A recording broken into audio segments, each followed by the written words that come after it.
Very good afternoon. You're watching the midday news on Rajya Sabha television. I'm Ashwarya Kapoor and these are the headlines.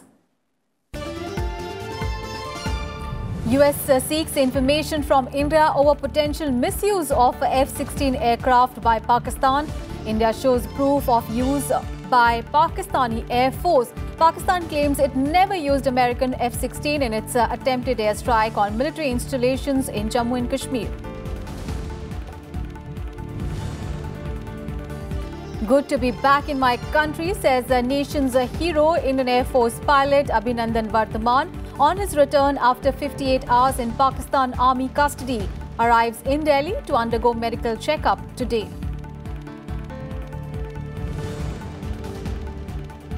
My dream is to see every Indian have house by 2022, says Prime Minister Modi. Points out that world is closely observing the moves taken by India in all sectors.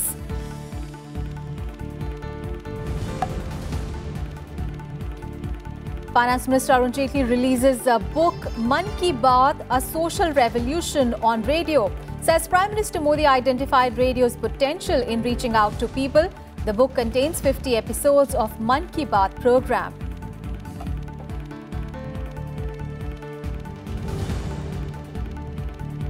And India to take on Australia in the first ODI of the 5-match series in Hyderabad. Men in blue looking to find their best squad just ahead of the World Cup.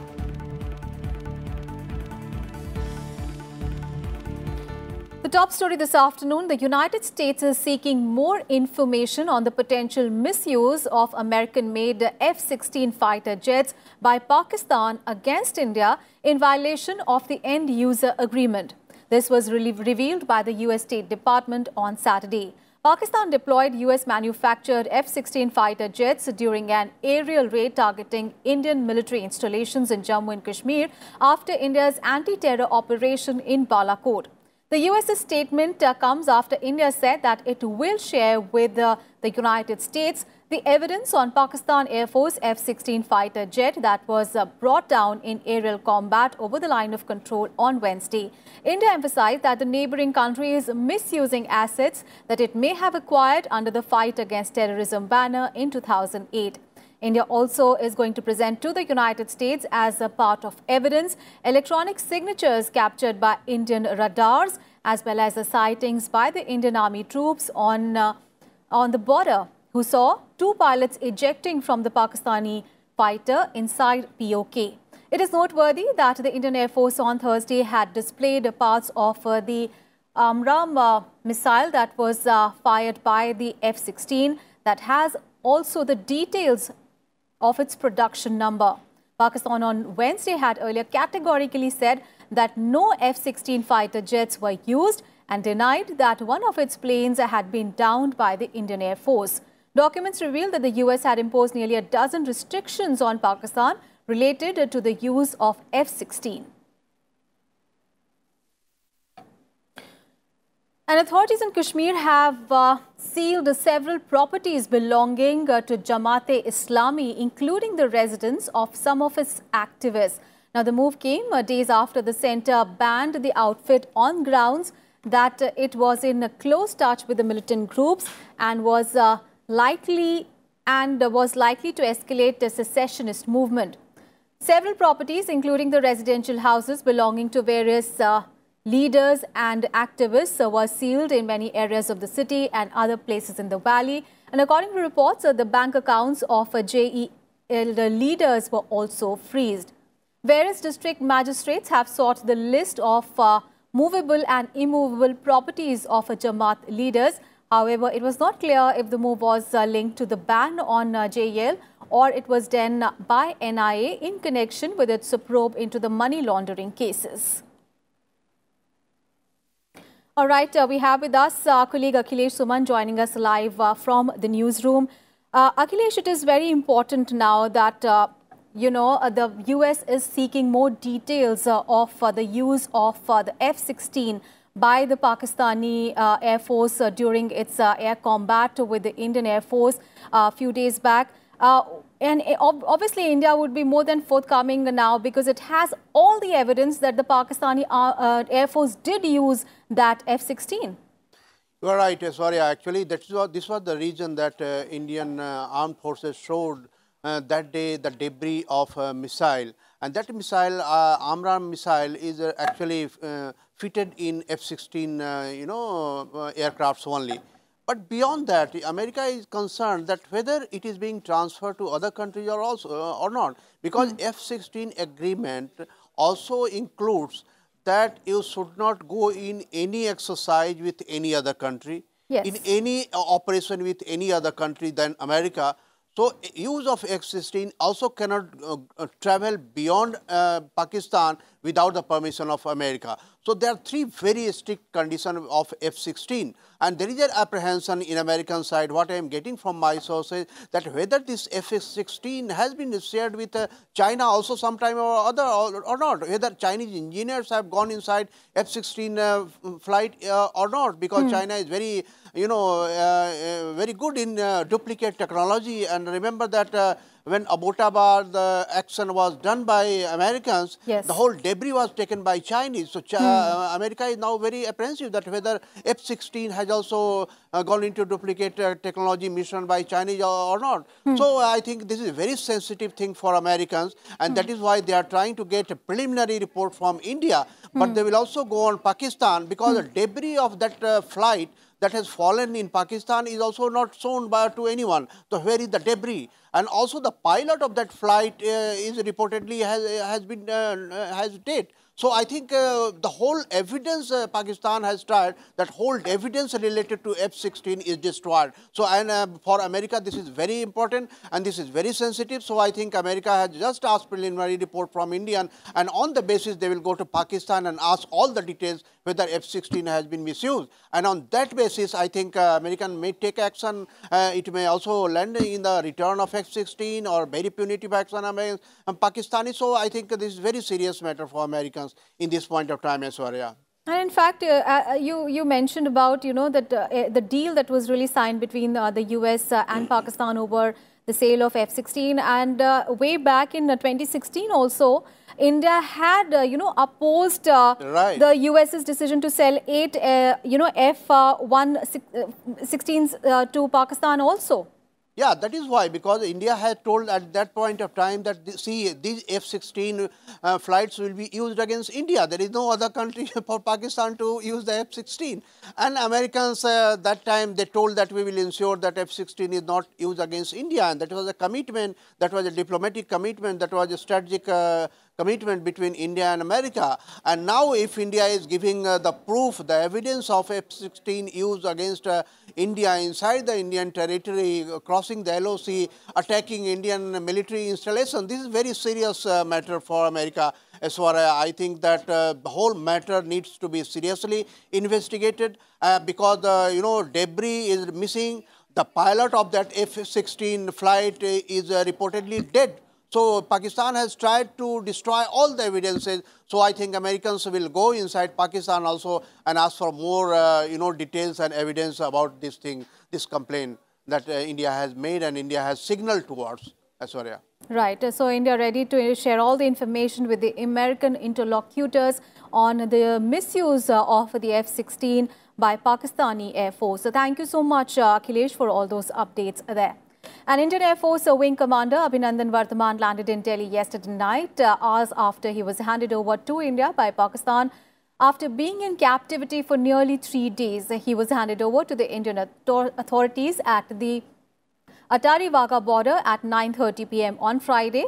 And he said that it is good to be back in my country. This was the first reaction of Wing Commander Abhinandan as he set his foot on Indian soil. Now, this was stated by an official quoting Vardhaman after he received the pilot at the Attari-Wagah border soon after his release by Pakistan. And an entire nation broke into loud cheer on seeing the live coverage of the historic moment. Today, he will undergo debriefing, which will also include his physiological as well as a physical checkup in the presence of officials from the military and the intelligence agencies. Wing Commander Vardhaman, remember, was captured by the Pakistani authorities on 27th of February after an aerial engagement between the air forces of the two countries. a day after New Delhi had conducted counter-terror operations in Pakistan's Balakot.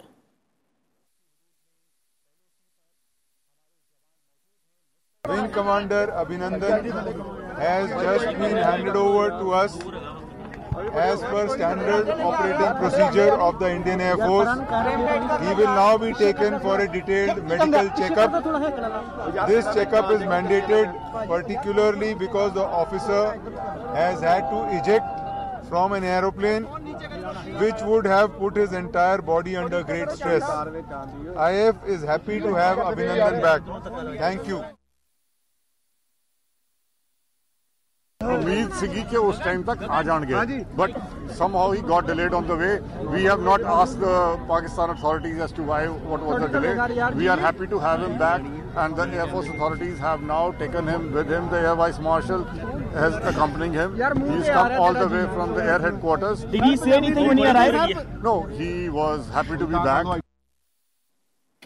And political leaders cutting across party lines welcomed the return of Indian Air Force pilot Vardhaman from captivity in Pakistan and lauded him for his poise and courage and for making the country proud. President Ramnath Kovind welcomed Abhinandan Vardhaman home. He said that on Twitter that India is proud of its hero, adding that India is proud of his courage and sense of duty and above all his dignity. Vice President M. Venkaiah Naidu also congratulated Wing Commander and his family for his safe return. Praising Abhinandan's valor, the Vice President said that a glorious chapter has been added in the history of Indian Air Force. Prime Minister Narendra Modi also welcomed Wing Commander Abhinandan Vardhaman, saying that the nation is proud of his exemplary courage. He said that the country's armed forces are an inspiration for the 130 crore Indians. Defence Minister Nirmala Sitharaman tweeted that the entire nation appreciates Abhinandan's valor and grit. And Finance Minister Arun Jaitley said that India's happiness on return of Wing Commander Abhinandan is unprecedented. He saluted his courage and resilience of Wing Commander Abhinandan. BJP President Amit Shah said that the entire nation is proud of the courage and valor of Indian Air Force pilot Abhinandan Vardhaman. And Congress President Rahul Gandhi also welcomed Indian Air Force Wing Commander Abhinandan Vardhaman and saying that his dignity, poise and bravery have made all in India proud. Politicians and ministers cutting across party lines came together to welcome the brave heart home. News from Jammu and Kashmir, where 2 terrorists were killed in an ongoing encounter with the security forces at Handwara in Kupwara district of Jammu and Kashmir. The identity of the killed terrorists is not yet clear. 5 security personnel were also martyred in the encounter. A civilian was also killed in the exchange of fire.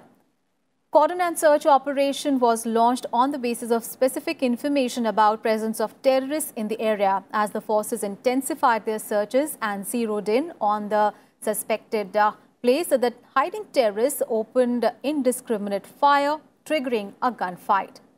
Meanwhile, as Pakistan continues to violate ceasefire for the 9th day, 3 members of a family were killed due to heavy shelling in Saltori village of border district of Poonch. Prime Minister Narendra Modi highlighted several initiatives his government has undertaken in various sectors ranging from housing to cleaning the Ganges. Addressing the Construction Technology India 2019 Expo conference in the national capital, Prime Minister Modi said that his government's objective is to provide basic housing and shelter to citizens across all sections of the society. The Prime Minister expressed his pain and anguish over the fact that many people in the country are still living without a home of their own. He said that it was his dream that every Indian should have a pakka house of his own by 2022. He said that the government is also ensuring that the houses have water, power, Ujjwala connections and other such facilities. Bharat उन देशों में है जहां बहुत fast urbanisation हो रहा है। तेजी से बढ़ते शहरीकरण के चलते नए घरों की आवश्यकता भी उतनी ही तेजी से महसूस की जा रही है। साथियों, हमारी सरकार ने हाउसिंग सेक्टर की शक्ल बदलने के लिए 7 फ्लैगशिप मिशन पर एक साथ काम किया है। स्वच्छ भारत अभियान, प्रधानमंत्री आवास योजना, दीनदयाल अंत्योदय योजना, नेशनल अर्बन लाइवलीहुड मिशन, हृदय और अमृत जैसे महत्वपूर्ण कार्यक्रम लागू किए गए हैं। इसके साथ ही शहरों के ट्रांसपोर्ट में बदलाव और स्मार्ट सिटी जैसी योजनाएं भी चल रही है। इसी को ध्यान में रखते हुए आज हमारे सामने अलग अलग ज्योग्राफिकल कंडीशंस के हिसाब से घर बनाने की चुनौती है। साथियों, इन चुनौतियों को ध्यान में रखते हुए हमारी सरकार ने कंस्ट्रक्शन सेक्टर के लिए एक होलिस्टिक अप्रोच के साथ काम किया। घर बनाने वालों और घर खरीदने वालों दोनों को ही किस तरह की दिक्कतें आ रही थी, उन्हें ध्यान में रखते हुए हमने फैसले लिए। हमने सबसे ज्यादा जोर एफोर्डेबल हाउसिंग पर दिया। दूसरा, हमने रियल एस्टेट सेक्टर से जुड़े कानूनों को ठीक किया। तीसरा, हमने स्किल डेवलपमेंट पर काम किया। और चौथा, इन सबके साथ साथ हमने हाउसिंग सेक्टर में टेक्नोलॉजी को भी इंप्रूव करने पर ध्यान दिया। And in an oblique reference to Wing Commander Vardhaman, Prime Minister Modi said that the Sanskrit word Abhinandan has acquired a new meaning due to what has transpired over the past couple of days. और अब मान के चलिए, हिंदुस्तान जो भी करेगा दुनिया उसको गौर से देखती है।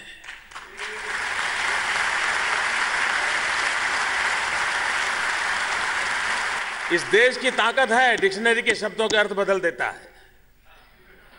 कभी अभिनंदन का अंग्रेजी होता था कांग्रेचुलेशन, और अब अभिनंदन का अर्थ बदल जाएगा।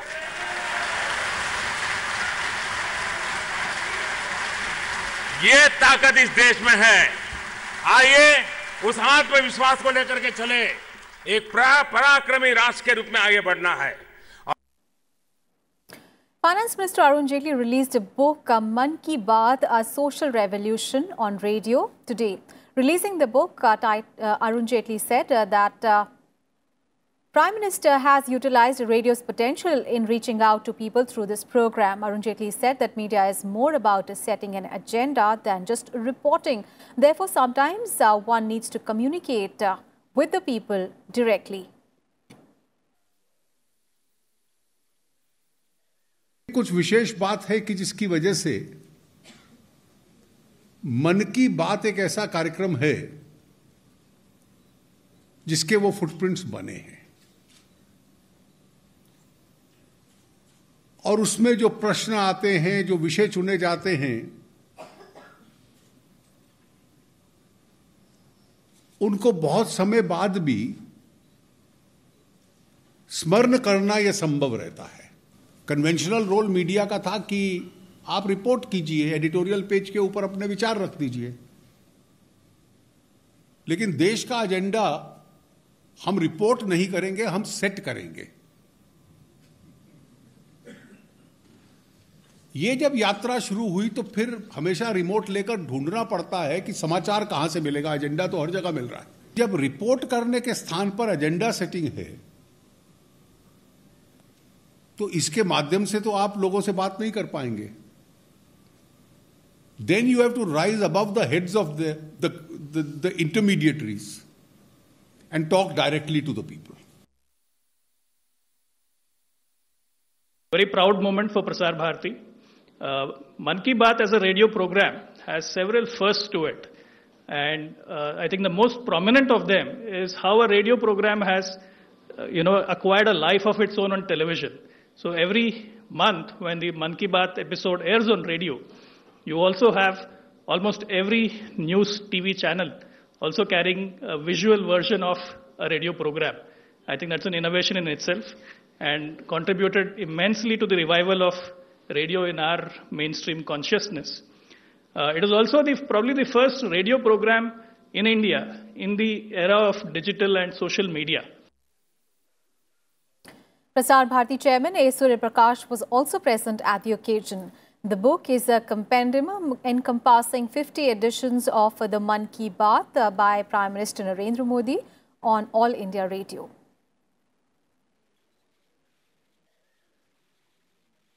And India on Friday put forth that no OIC member state offered to mediate between India and Pakistan in the wake of tense relations between the neighbours on the sidelines of the 46th Organization of Islamic Cooperation Foreign Ministers meeting.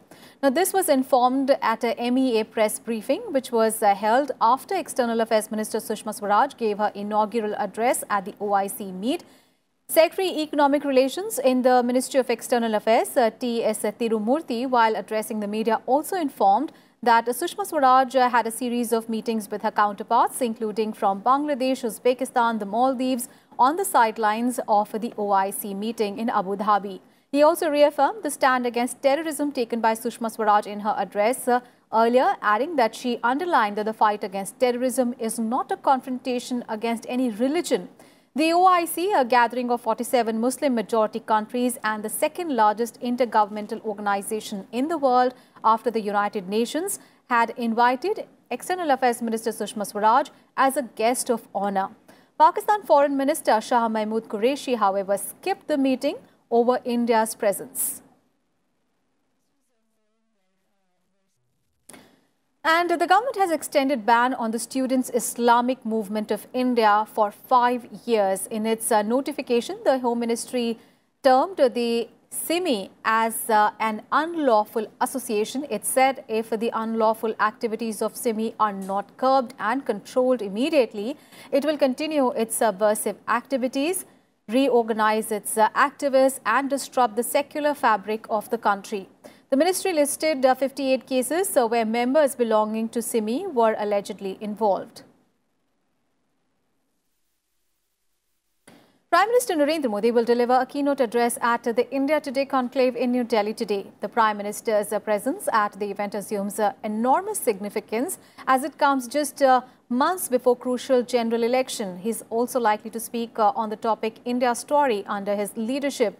He is also expected to speak upon topics such as triumphs and challenges and future goals apart from the battle plans for 2019. The theme of this year's India Today conclave is hard choices. Apart from the Prime Minister, a number of eminent speakers are addressing the conclave. The Central Board of Secondary Education, or the CBSE Class 12th exam began from today, with the English being the first exam. The exam will be conducted from 10:30 a.m. to 1:30 p.m. across 4,974 examination centres in India and 78 centres abroad. A total of 12,87,359 students are appearing for the Class 12 examinations, out of which 7,48,498 are boys and 5,38,359 are girls.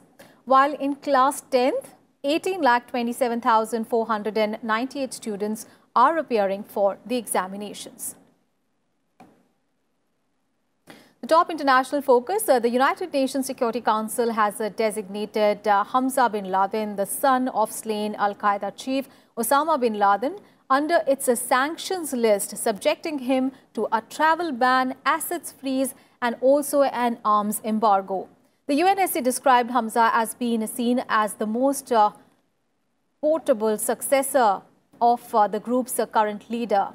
The United Nations Security Council's ISIS and Al-Qaeda Sanctions Committee listed a 29-year-old Hamza bin Laden the day the US announced a reward of up to $1 million for any information about him. Saudi Arabia also announced on Friday that it had revoked the citizenship of Hamza bin Laden via a royal decree in November last year. Hamza bin Laden has been called for the followers of Al-Qaeda to commit terror attacks.